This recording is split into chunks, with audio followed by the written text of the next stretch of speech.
සුබ දවසක් වේවා සියලු දෙනාට academic guide channel එකට ඔය ගොල්ලෝ ඔක්කොම සාදරයෙන් පිළිගන්නවා. අද මට කතා කරන්න තියෙන දෙවෙනි ටියුට් එකේ දෙවෙනි ක්ලිප් එක මම කතා කරන්නේ. මේක කියන්නේ ප්‍රශ්න අංක 6 ඉඳන් එහාට තමයි මට අද කතා කරන්න තියෙන්නේ. මේකෙදි මම එකක් දෙයක් කියන්න ඕනේ. පළවෙනි දේ තමයි ඔකට අද බලනවා නම් ඔකට දැන් දන්නවා මේ ක්ලිප් සීරීස් එක යන්නේ කොහොමද කියලා. මේකේ මේ ක්ලිප් එකේ පල්ලෙහා link එකේ තියෙනවා මේ Facebook link දෙකක් තියෙනවා. දිනම group එකේ IQNGK sorry දිනම page එකේ IQNGK group එකේ. ඔයාලට කැමති එකට ගිහිල්ලා මේක download කරගන්න paper එක.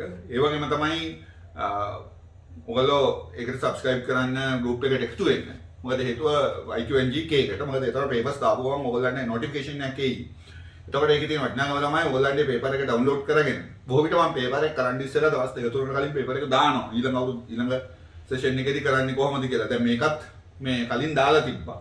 එතකොට ඔයගොල්ලන්ට මම discuss කරනකොට කලින් paper එක download කරගෙන කරලා බලන්න පුළුවන් paper එක discuss කරනකොට. ඒ වගේම එතකොට ඔකට ඔළුවට එයි කොහොමද මේ ප්‍රශ්නේ වලට උත්තර ඔකට දෙන්නේ කියලා. ඒ වගේමයි මම ඉල්ලා සිටිනවා මගේ channel එක subscribe කරන්න, කැමති නම් like කරන්න.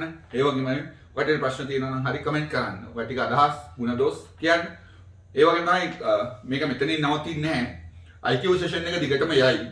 ඒ වගේම තමයි මැදින් එන general knowledge වගේම general knowledge එකේදී ඒක විවිධ වෙයි. general knowledge කතා කරයි, අවබෝධය කතා කරයි. ඒ වගේම මම නම් අවබෝධය මේ ලොකු දැනුමක් නැහැ. නමුත් ඊටාත්ම සුපේ ලංකාවේ අතරම අවබෝධය සම්බන්ධයෙන් කාංචන සමරකෝන් කියලා සර් කෙනෙක් අවබෝධය සම්බන්ධයෙන් මට මගේ ෆීල්ඩ් එකේ ඉන්න හොඳම සර් කෙනෙක් කියන්න පුළුවන්. එයාගේ මේ විදිහටම ක්ලිප් සීරීස් එකක් අනන්තයේදී යයි general knowledge තියෙන වෙලාවේ අවබෝධය සම්බන්ධයෙන්ම ඒ විදිහට තමයි channel එක මම develop කරන්න බලන්නේ. බොහෝ හැමදාම අනිවාර්යයෙන්ම ක්ලිප් එකක් එක්ක general knowledge වෙන්න පුළුවන්, අවබෝධය, IQ ඊළඟට කට්ටිය කතා කරලා කිව්වා ආයතන සංග්‍රහය ගැන නිවාඩු ඒවා ගැන පොඩ්ඩක් කරන්න කියලා. ඒ වගේ එකක්. ඒ වගේ ඒ කොටස general knowledge වලයි. හැබැයි IQ session එක දිගටම යනවා. මොකද IQ අතරම අවුරුදු ගාණක් කරවුවත් ඉවර කරන්න බෑ. විවිධ මාතෘකා යටතේ කතා කරන්න ඕනේ. ඒකින්ද ඒක මම නැති කරන්නේ. ඒක හැම දවසක් කර දවසක් වෙනවා. අරක අර විදිහට යනවා. අපි ඉක්මනට පටන් ගමු පාඩම. පළවෙනි ප්‍රශ්නේ තමයි 6 වෙනි එකේදී කතා කරන්නේ.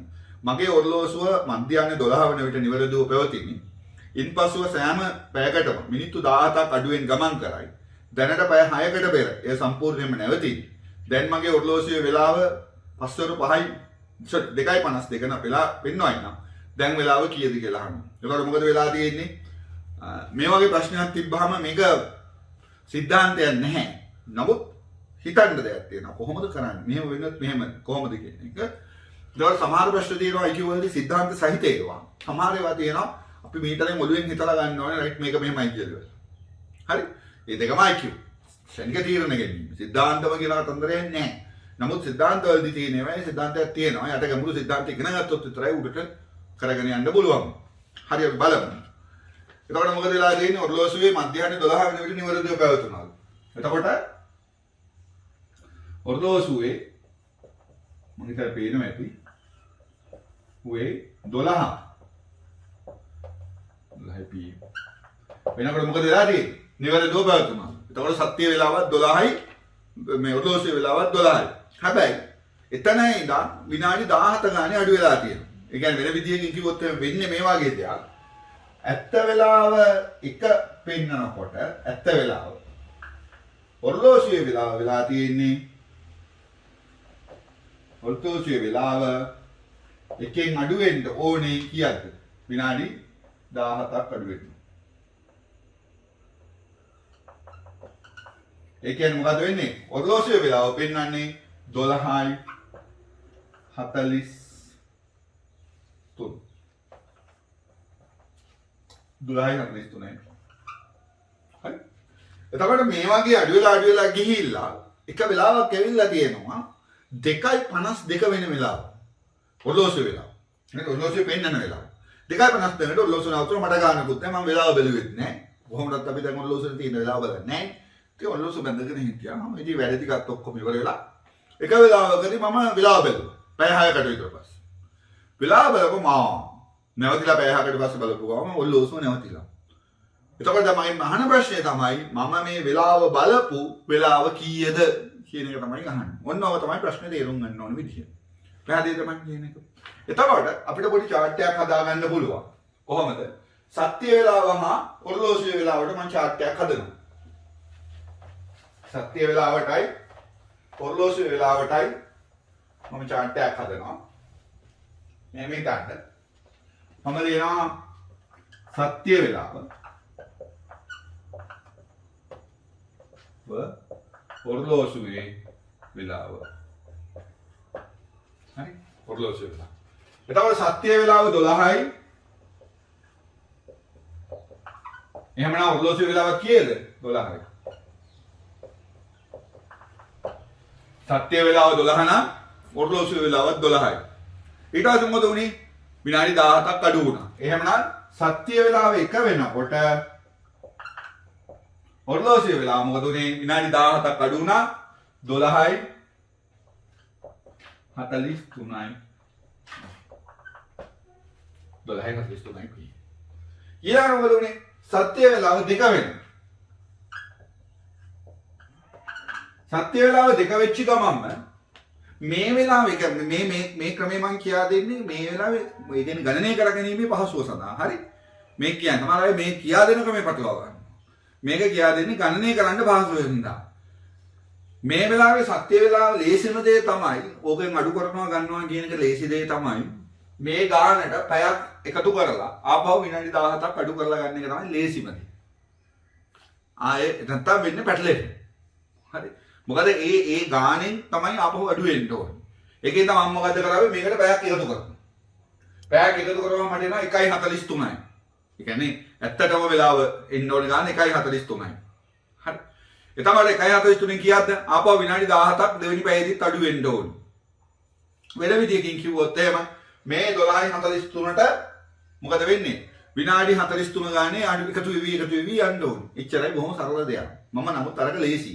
ටක් ගාලා එකතු කරපුවා. එතකොට ගත්තා. පැයක් එකතු කරපුවාම එනවා 1:43. ඒකෙන් 17ක් අඩු කරපුවාම ඊළඟ උත්තරේ. එහෙම නැත්තම් මොකක්ද කරන්න පුළුවන් දේ තමයි සේම් උත්තරේ ඉන්නේ. මේකට විනාඩි 43 එකතු කරගෙන බලහට යනවා. හරි. ඕනනම් එහෙම කරන්න පුළුවන්. අරක ලේසි. ටක් ගාලා ගියාම මොකද හේතුව IQ වලදී මතක තියාගන්න කෙටි ක්‍රම. එහාට මෙහාට ගල්ලෙවල උත්තරේ ගන්න බලන්න. මොකද ටයිමින් කියන එක අතිශය වැදගත්. මහදේ තමයි කියන එක. ටයිමින් කියන එක වැදගත්. තප්පරයක් ඕකට විතුරුනොත් ඒක තමයි ජයග්‍රහණය රහස. දිනන එක්කෙනා පරදින එක්කෙනා අතර වෙනස. මතක තියාගන්න මෙන්න මේ දේ. බැරි වෙලාවත් එක ලකුණක් අඩු වෙලා ඔකට තේරිලා නැතුව සමහර වෙලාවට වේකන්සිස් තියෙනවා. ඔය ගෲප් එකේ එක ලකුණ අඩු වෙච්ච එකේ ඉන්නවා. දැන් මට අපේ හොඳම උදාහරණය තමයි මම එක උදාහරණයක් ඔකට කියන්නම්. අපිට මේ සිද්ධිය මතක් වෙච්ච හින්දා. ගිය අවුරුද්දේ SLPS ලිමිටඩ් එකේ මට මතක හැටියට වේකන්සිස් ඉතුරු වුණා 3. ඒ කියන්නේ 30 මට මතකයි 30යි 31ක් ගත්තේ. 31ක් ගත්තා. ඇත්තට වේකන්සිස් තිබ්බ 33. කියලා හිතන්න උදාහරණයක් දෙන්න. මේ වගේ ආසන ගන්නක් උනේ. ඒතර මෙතන වේකන්සිස් දෙකක් තියෙනවා. මෙතන හිටියා 6 දෙනෙක්. හරි. මගේ ස්ටුඩන්ට්ස්ලා හිටියා මේ 6 දෙනා ඇතුලේ දෙන්නෙක් ආපහු හිටියා. මේ 31 කියලා බයෙක් කෙනෙක්. නමුත් මෙතනත් අය දෙන්නෙක් හිටියා. මේගොල්ලෝ මාත් කතා කරලා මාර ෆයිට් එකක් දුන්නේ මේ විතුරු වේකන්සිස් අතර ආපහු ඊළඟ බැච් එකකින් ගමු අපිට අතුරට යන්න දෙන්න එක දුන්නෙම නෑ. දෙන්නේ නැත. හරිද? මතක තියාගන්න අර කතාවක් තියෙනවා. මේ මම කියන කතාවක් තියෙනවා. මේ විනාඩි 5 විනාඩියක වෙනස වටිනාකම දැනගන්න අහන්න කියනවා. විනාඩියකින් කෝච්චිය මිස් වෙච්ච රජයේ සේවකයෙක්ගේ. ඔය දැන් කෝච්චිය දින් එනවනේ හන්ටි. එතකොට සාමාන්‍යයෙන් යන ට්‍රේන් එක විනාඩියක් ඇතුළත අපි ටිකට් එක අරගෙන විනාඩියක් ඇතුළතදී මිස් වුණොත් වෙන ප්‍රශ්න කොට එකතු වෙන කොට අහන්න කියනවා රජයේ සේවකයෙක්ගේ. හරිද? තප්පරයක වෙනස මේ තප්පරයෙන් 0.01 වෙනස වටිනාකම අහන්න කියනවා. තප්පර 0.01කින් ලෝක වාර්තාව මිස් වෙච්චි 100 මීටර් මේ කවුද හුසේන් බෝල්ට්ලා වගේ කට්ටියකින් අහන්න කියනවා. 0.01 වටිනාකම මොකක්ද කියලා. එහෙම නැත්නම් 0.01 රම්පදක්කම අහිමි වෙච්චි මේ වගේ ගානකින් රම්පදක්කම අහිමි වෙච්චි සුසන්තිකා යසිංහලෙන් අහලා බලන්න කියලා කියනවා. එයාට විශ්ුනේ මේවා ගන්න කිව්ව. අමන්න දශ තප්පරයකටත් අඩු ගන්නකින් තමයි එයයි දෙවෙනි අය අතරේ මේ බහමාස් ක්‍රීඩිකාව අතර වෙනස තිබ්බේ. හරිද? අහලා බලන්න කියන්නේ. ඒ වගේම තමයි මම කියනවා එක ලකුණක වෙනස අහලා බලන්න කියන්නේ කම්පිටිටිව් එක්සෑම් එකකින් එක ලකුණකින් ෆේල් වෙච්ච අඩු වෙච්ච අපේක්ෂකයෙක්ගෙන් හෝ අපේක්ෂිකාවකින් අහලා බලන්න. එක ලකුණ වැඩි වීම හා අඩු වීම අතර වෙනස. ඒකෙන්ද ඒ එක ලකුණ ගන්න ඕනේ උගොල්ලෝ.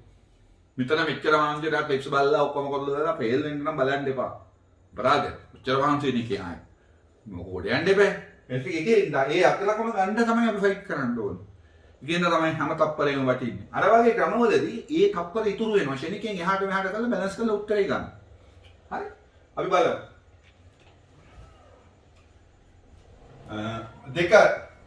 දෙකයි pm.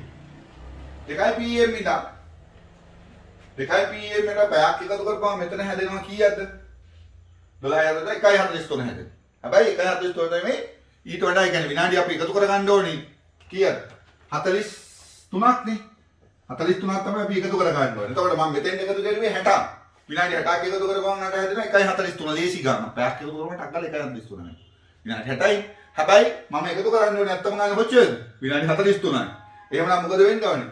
1.43න් මම අඩු කරනවා 17ක්. අඩු කරපුවාම එනවා කීයද එන්නේ උත්තර? 17ක් අඩු කරපුවාම 13යි 13න් 7ක් 6යි 6යි 3ක් ඉතිරි 6යි මෙතනදී 3යි 3න් එකක් අඩු කරපුවාම 2යි. එතකොට මෙතෙන් දෙන්න ඕනේ 2යි 20 sorry 1යි 26යි. එහෙනම් මොකද වෙන්නේ? 2 නම් පෙන්නන්නේ 1යි 26යි p. 1යි 26යි p. 2 වෙනකොට පෙන්නනවා 1යි 26යි p.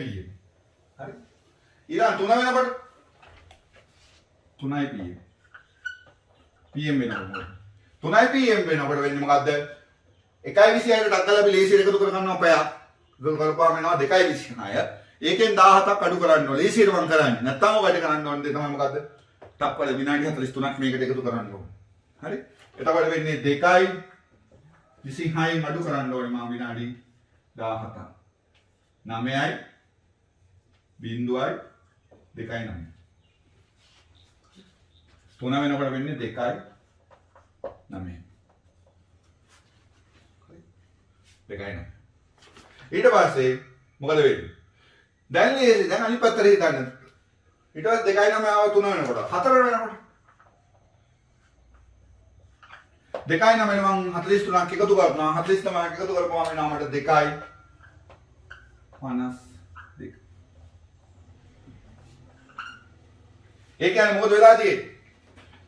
හැන්දෑවේ 4ට තමයි මෙයාගේ වෙලාව නැවතිලා තියෙන්නේ. ඔරලෝසුවේ වෙලාව නැවතිලා තියෙන්නේ හැන්දෑවේ 4ට. පැහැදිලිද නැද්ද? එතකොට නමුත් වේලාව මම දන්නේ නැහැ නේ වෙලාව කීයද කියලා බලන්න. මම දන්නේ මම ඔරලෝසුව දිහා බැලුවේ නැහැ. මම බැලුවේ පැය 6කට පස්සේ. පැය 6කට පස්සේ බලනවා කියලා කියන්නේ 4 ඉඳන් පැය 6ක්. 5 6 7 8 9 10. වෙන විදිහකින් කිව්වොත් එහෙම මම කීයද දැන් වෙලාව? සමානයි 10යි p. දැන් වෙලාව ඇවිල්ලා 10යි p. ඒක උත්තරේ එන්න ඕනේ. අහන්නේ මොකද්ද? දැන් වෙලාව කීයද කියලා වෙලා. දැන් වෙලාව 10යි p. ඒ කියන්නේ පස්වරු 10. පැහැදිලි නේද ගාන? හරි. බලන්න ඊළඟ එක. කීවෙනි ගානද? 7 වෙනි ගාන.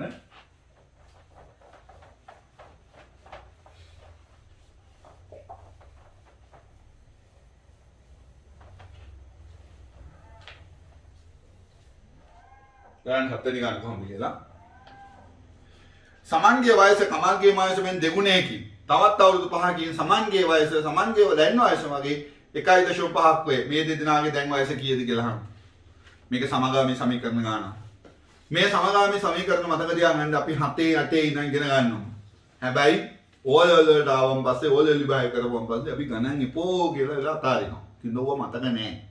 ඇත්තම කතන්දරේ තමයි මේ IQ අමාරු වෙන්න හේතුව තමයි මේ වගේ සමගාමී සමීකරණ සරල සමීකරණ වර්ගජ සමීකරණ ඔය වගේ අර ගණන් වල බේසික් කන්සෙප්ට්ස් අපි අමතක කරලා තියෙන එකත් එක හේතුවක් IQ වලට. සමහර ගණන් තියෙනවා බොහොම සරල සිද්ධාන්තකින් විසඳන්න තියෙන්නේ. මේක සමගාමී සමීකරණ ගන්න. එතකොට සිද්ධ වෙච්ච දේ තමයි මොකද්ද? අනිත් මේ ටිකක් වෙනස්. අපිට සාමාන්‍ය සමගාමී සමීකරණ ගණන් හම්බුනොත් හම්බෙන්නේ කොහමද? සමන්ගේ වයස කමන්ගේ වයස මෙන් දෙගුණයකින් තවත් වසර 5කින් කමල්ගේ වයස සමන්ගේ වයස වගේ 1.5ක් වෙනවා. නැත්නම් සමන්ගේ වයස කමල්ගේ වයස වගේ 1.5ක් වෙනවා. ඊට පස්සේ අහනවා අපි මේ දෙන්නගේ වයස කියලා. ඕක තමයි අපිට සාමාන්‍යයෙන් හම්බ වෙන ගාන. නමුත් මේකේ තියෙන දේ බලන්න මේක ඉතාමත්ම සරල ගානක්. හැබැයි පටලවා ගන්නවා. ගොඩක් ළමයි පටලවා ගන්නවා. මේ ගාන හදවුවේ නැහැ ගොඩක් අය. වෙලා තියෙන මොකද සමන්ගේ වයස කමල්ගේ වයස වෙන දෙගුණයකින්. ඔය වගේ දේවල් තිබ්බොත් එහෙම ඔයගොල්ලෝ ඉස්සලාම කරන් තේරෙන්නේ නැහැ ගාන. මම දන්නවා තේරෙන්නේ නැහැ කියලා හිතන්නකො තේරුන්නේ නැහැ. ඔයගොල්ලෝ මොකද කරන්න ඕනද? ඔයගොල්ලෝ කරන්න ඕනේ තමයි මතක තියාගන්න සමී ඉස්සර ගත්ත ටික ලියන්න. තේරෙන්නේ නැහැ කියලා අයියෝ මට තේරෙන්නේ නැහැ කියලා අයින් වෙනවට වැඩිය හොඳයි. තියෙන ගත්ත ටික ලියන්න. ලියනකොට සමහරලාට ඔයගොල්ලන්ට එක මාට්ටම දේ එළියට එන්න පුළුවන්. හරි. බලමු අපි දත්ත ලියලා කොහොමද වෙන්නේ කියලා. පළවෙනි දෙයෙන් කියනවා සමන්ගේ වයස කමල්ගේ වයස වගේ දෙගුණයක් කියලා. මම කියනවා සමන් කියන්නේ x කමල් කියන්නේ y කියලා කියන්නේ.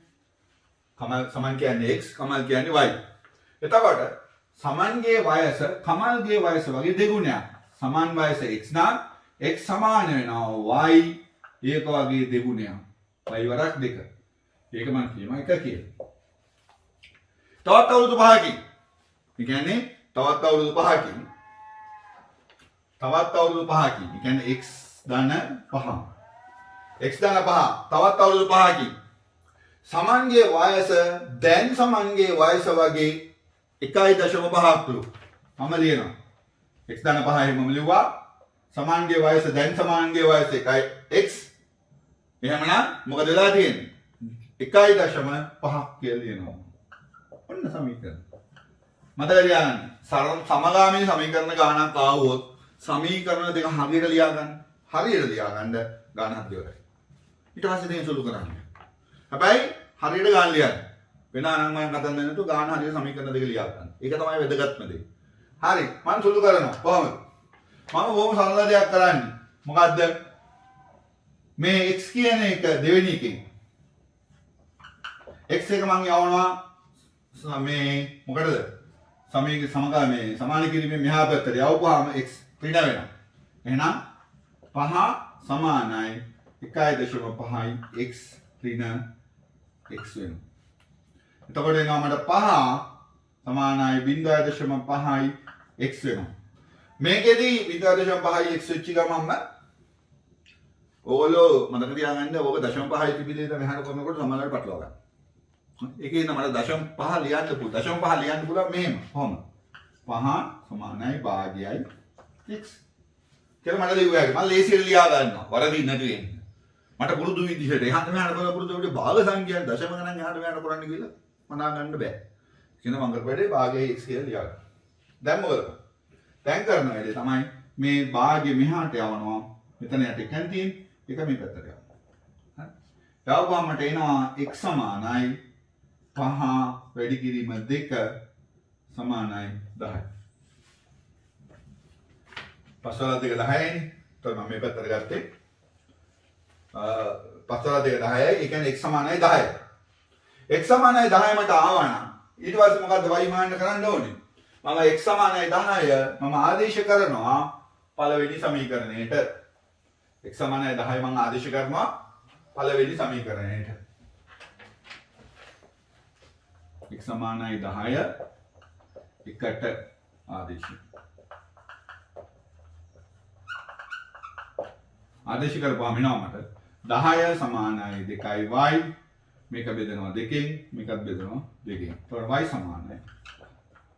එතකොට මොකද වෙලා තියෙන්නේ? x සමානයි 10යි y සමානයි 5යි. හරිනේ. ඊට පස්සේ අපි ඔක රීචෙක් කරනවා. ඔයගොල්ලෝ රීචෙක් කරන්න පුළුවන්. මොකද කරන්න ඕනේ? එතකොට මට x සමානයි 10 ආවා. තවත් අවුරුදු 5කින්. 5කින් කියන්නේ එතකොට x වලගේ කීයද? අවුරුදු 15යි.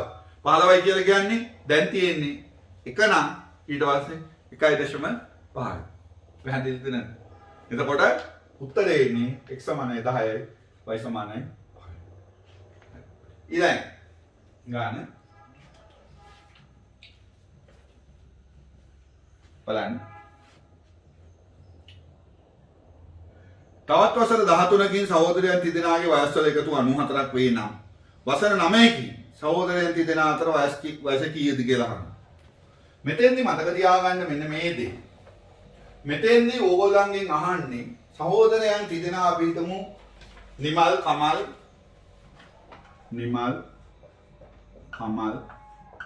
සමාන් කියලා හිතන්න.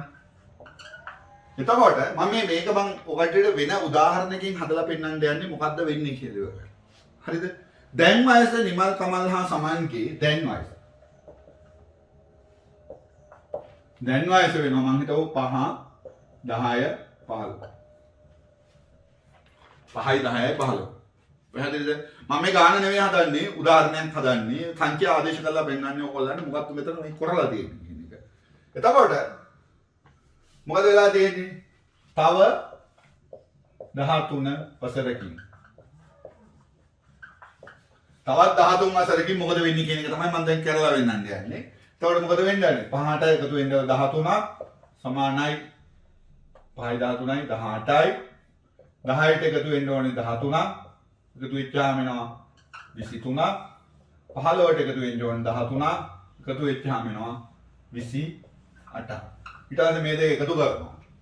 හරිද? 5ට එකතු වෙන්න ඕනේ 13ක් 18යි. හරි. 10ට 13ක් එකතු වෙන්න ඕනේ 23යි. හරි. 15ට 13ක් එකතු වෙන්න 28යි. ඊට පස්සේ මේ දෙක එකතු කරන 8ට 16යි 16යි 3යි 19යි. 1යි 5යි 5යි 69යි. මේ ගානේ හැටියට මෙන්න මේ 69 තමයි කියලා තියෙන්නේ මොකද්ද? 94ක් කියලා. පැහැදිලිද මං කියන එක? පැහැදිලිද මං කියන එක? ඔව්. එතකොට මට මෙහෙම දෙයක් කියන්න පුළුවන්. තවත් අවුරුදු 9කින් දැන් මම කතා කරන්නේ මොකද්ද? දැන් 13කින් තමයි මට 94 වෙලා තියෙන්නේ. මතක තියාගන්න මේවායින් ගණන් තිබ්බ ගමන් XYZ ගණන් යන්න එපා. වැඩක් නැහැ XYZ. අපිට ඕඩ් නැහැ. හරිද? ටෝටල් එක අහන්නේ. ටෝටල් එකට යන්න. කිසිම හේතුවක් ඉද XYZ හොයන්න යන්න එපා. ගොඩක් අය හිතනවා "ඊ කොහොමද කරන්නේ? දැන් මේ දීලා නැහැ. දීලා නැත්නම් මොකද කරන්නේ?" දීපු දෙයෙන් හිතන්න පටන් ගන්න. පැහැදිලිද මං කියන එක? හරි. එතකොට තවත් අවුරුදු 9කින් අවුරුදු 9ක් වෙනකොට මොකද වෙන්නේ? ඔයගොල්ලෝ නිකන් කියන්නකො. අවුරුදු 9ක් කියලා කියන්නේ මොකද්ද? 13න් අඩු කරන්නකො 9 උත්තරේ එනවා 4ක්. වෙන විදියකින් කිව්වොත් එහෙම තවත් අවුරුදු 9කින් කියන එකෙන් අදහස් කරන්නේ 13ට වඩා අවුරුදු 4ක් අඩුයි. ඒ වෙනකොට වයස නිමල්ගේ 10 එකතුවට වඩා 13 එකතුවට වෙන්නේ. 13 එකතුවට වඩා අවුරුදු 4ක් අඩුයි. ඒ වෙනුවට කමල්ගේ 13 එකතුවට වඩා අවුරුදු 4ක් අඩුයි. ඒ වෙනුවට සමන්ගේ. වෙන විදියකින් කිව්වොත් මොකද වෙන්නේ? මේ ටෝටල් එක 4 වැඩි කිරීම 3 සමානයි 12යි. වෙන විදියකින් කිව්වොත් එහෙම මෙතන සිද්ධ වෙන දේ තමයි අවුරුදු 13ක් එකතු වෙලා හැදෙන අගයට අවුරුදු 12කට අඩු වගේක් තමයි එන්නේ අවුරුදු 9කට පස්සේ. පැහැදිලිද නැද්ද? වෙන විදියකින් අපිට ඕන නම් මේක කරලා පෙන්නන්න. උදාහරණයක් කිව්වොත් එහෙම එතකොට මේකේ හැටියට නම් මොකක්ද එන්න ඕනේ? එතකොට උත්තරේ එන්න ඕනේ මොකක්ද? උත්තරේ පස්සේ ගමු මේකේ හැටියට හදන්න. එතකොට මම කියනවා අවුරුදු 9කට පස්සේ කීයද කියලා අහන්න. එහෙමනම් මොකද්ද මෙතන වෙන්න ඕනේ? මම කියන දේ මම බොහොම සරලව ගත්තා. ඒ කියන්නේ 69ට 12ක් අඩු වගේක් වෙන්න ඕනේ. වෙන විදිහකින් කිව්වොත් එහෙම එන්න ඕනේ උත්තර මේ උදාහරණයට මම කරන්නේ ගාන වෙනවම තියෙන්නේ. ඒතර ගාන මම ආදේශ කරලා පෙන්නන්නම්. 69ට 12ක් අඩු වෙච්චාම කීයද එන්නේ? 7යි 40 9න් දෙකක් 7යි. ඔව් 7 නෑ 57. 57යි. හරි. එහෙනම් මොකද්ද මං කරේ? 69න් 12ක් අඩු කරලා 57ක උත්තරේ ගත්තා. සරලව හදලා බලන්න. එහෙනම් මොකද්ද වෙන්න ඕනේ? නිමල්ගේ එන්න ඕනේ 5 ධන කීයද එන්න ඕනේ? 4ක් අඩු වෙච්ච අවුරුදු 9කදීනේ 9යි. කමල්ගේ එන්න ඕනේ 5 ධන 4ක් අඩු වෙච්චාම 9යි. දැන් සමන්ගේ එන්න ඕනේ 5 නැසෙ 10යි. 10 ධන 9 මෙතන එන්න ඕනේ 15 ධන 9. මෙතන උත්තරේ එනවා 5යි 9යි 14යි 19යි 15 10 25 25 එකක් වගේ ඉච්චාම 24 එකතු ගන්න. මේ බලන්න. 4 8යි 8යි 9යි 17යි 7 දැන් එකක් ඉතිරි 2 1 1 2 4 4 5 මේ 57 පැහැදිලිද නැද්ද? වෙන විදිහකින් කිව්වොත් එහෙම අර ඩිෆරන්ස් එකේ තුනේ එකතුව ගත්තා සම්පූර්ණ ගානෙන් අරකින් ඉස්සෙල්ලා ගානෙන් අඩු කරවුවා. එහෙමනම් දැන් ගානට යන්න. එතකොට වෙලා තියෙන්නේ මොකද්ද? මේ XYZ කියන නැත්නම් සමන්නිමල් කමල් කියන පුද්ගලයෝ තුන් දෙනාගේ දැන් වයසට තවත් 13ක් එකතු වෙච්චාම ආපු උත්තරේ තමයි කීයද? 94යි. 94යි. එහෙමනම් තවත් අවුරුදු 9කින් ඒ කියන්නේ අවුරුදු 4ේව 3ක් අඩු වෙන්න ඕනි. කියන්නේ මේකෙන් අඩු වෙන්න ඕනි කීයද? 12. 12ක් අඩු වෙච්චාම මට එන උත්තරයන් 82යි. උත්තරේ අසර 82. පැහැදිලිද දැන්? මේක මම කරවුවේ මේක උදාහරණයක් විදිහට සංඛ්‍යා ආදේශ කරලා පෙන්වන්නේ ඕගොල්ලන්ට කොහොමද මේ ගානේ ඉන්නේ කියලා. මේක තමයි එන්න ඕන උත්තරේ. පැහැදිලිද මං කියන එක? මම ගොඩක් වෙලාවට කරනකොට ගොඩක් අය සමහර අය මට ක්ලාස් වලදී කියනවා හෙමින් කරනවා කියලා. හෙමින් කරන්නේ වෙන හේතුවක් හින්දා. මෙතන ක්ලාස් එකකට දැන් මෙතන ඔකට බලන කට්ටියගේ බේරි වෙලා තියෙන්නේ. IQ මෙලෝඩියක් බැරි කට්ටියගේ ඉඳන් IQ අති දක්ෂ කට්ටිය දක්වා වේරියේෂන් එකක් තියෙනවා. එතකොට අපි ක්ලාස් එකක් කරනකොට සියලු දෙනාටම හරියට උගන්වන්න ඕනේ. තාමත්ම බැරි එක්කනාගේ ලෙවල් එකේ මූලික දේ නම් පැහැදිලි කරපුවාම තියෙන දේ තමයි අති දක්ෂ එක්කනත් ඉගෙන ගන්න. ඒ වගේම අය බැරි එක්කනත් ඉගෙන ගන්න. හරි? ඒකෙන්ද මම කරන ගණන් ඔක්කොම තාමත්ම සරල සිද්ධාන්තේ ඉඳන් උඩට ගොඩනගන ගණන් තියෙනවා. මම විස්තර කරන්නේ මේ විදිහටයි. සිද්ධාන්තයක් තිබ්බොත් වෙනවම කියනවා මම මේක තමයි මේකේ තියෙන සිද්ධාන්තේ. මේක ගොඩ දාගන්න මෙතනින් කියලා. පැහැදිලිද මම කියන එක? හරි. මම මේ ක්ලිප් එක මෙතනින් අවසන් කරනවා. ආපහු මම කියන්නේ කරුණාකරලා පේපර් එක බලන්න. නැතුව නිකන් ඔහේ ක්ලිප් එක බලනකොට බලන්න එපා. මම දන්නවා දැන් කට්ටියකට මේ කියන්නේ දැන් ටික ටික සෙට් වෙමින් පවතිනවා. දිගටම කරගෙන යන්න. කවදා හරි එයි ලබන අවුරුද්දේ එක්සෑම්ස් කෝල් කරයි. කෝල් කරනකන් ඉන්න එපා. මේ සෙෂන් එක තුල දිගටම ඉන්න. මේ සීරීස් එක තුල දිගටම ඉන්න. පුළුවන් වෙලාවට බලන්න. ආපහු බලන්න. ගණන් හදන්න. ඉගෙන ගන්න. මේ ගණන් ටියුට් එක අරගෙන ඉවරලා දෙපාරක් තුන් පාරක් ටිප්ස් බලලා ඕගොල්ලෝ හදන්න. තුන් හතර පාරක්. එතකොට මේ ගණන් කටපාඩම් වෙනවා ඕගොල්ලන්ට. හැබැයි මතක තියාගන්න මේ කටපාඩම් වීම තුළ වෙන වාසිය තමයි මොකද්ද? ඕගොල්ලෝ ඊළඟට ඒ වගේ ගානක් දැක්කත් අර සිද්ධාන්තය ඇප්ලයි කරන්න පටන් ගන්නවා. මම දැන් අවුරුදු IQ කියා දෙන්න පටන්ගෙන දැන් අවුරුදු 8ක් 9ක් විතර වෙනවා. මේ 8ක් 9ක් කාලය තුල ඇත්තටම දහස් ගණන් මම ගණන් හදලා ඇති. මේ ගණන් හදනකොට වෙන වැඩේ තමයි මම ඇත්තටම දැන් සිද්ධාන්තයි ගන්නේ කටපාඩම් වෙලා තියෙන හිත ඇතුලේ. එතකොට ඕගොල්ලෝ වෙන විදිහේ ගානක් දුන්නත් මම එකපාරට ඔළුවට ගන්නවා රයිට් මෙන්න මේ ගාන තමයි මීටව සමාන ගානක් මම හදුවා අතන. කියන්නේ මේ සිද්ධාන්තෙ මෙතෙන් ඇප්ලයි කරන්න තියෙන්නේ කියලා. IQ හදාගන්න විදිහ එක. කින්ද ඕගොල්ලෝ දැන් මහන්සි වෙන්න. මහන්සි වෙන්න හේතුව තමයි කම්පිටිටිව් එක්සෑම්ස් කියන්නේ ජීවිතය වෙනස් කරනවා. ඔබ සමට සුබ දවස්.